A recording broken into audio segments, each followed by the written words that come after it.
Xatarimiz juda katta bizda. Власти Узбекистана 18 августа на портале обсуждений законодательных актов SOVAS Regulation.gov.uz опубликовали проект закона о митингах. Посетители сайта в обсуждении данного проекта высказали мнение о том, что потребность в данном проекте продиктована нынешними массовыми протестами в других странах СНГ, в частности в Белоруссии. В очередь МВД Республики разместила на своем сайте заявление.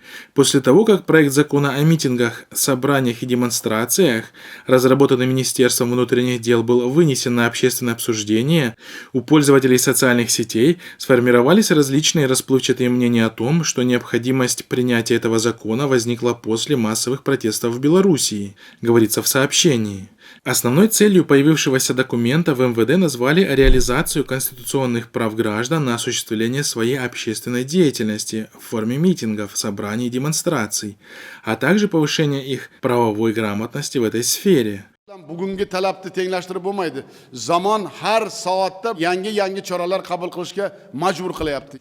Согласно документу, публичные мероприятия можно проводить только по рабочим дням в период с 10 до 18:00.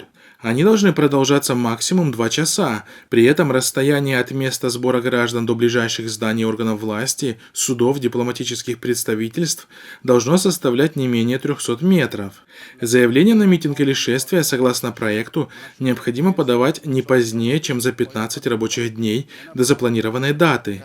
Оно будет рассмотрено ответственными лицами в течение 10 рабочих дней. Зарубежным странам, международным и зарубежным неправительственным и некоммерческим организациям финансировать публичные мероприятия запрещено. Обсуждение данного документа продлится до 2 сентября. Har bir rayonda rahbari, korxonaning rahbari, ayniqsa viloyat sektor rahbarlari ogoh bo'lishi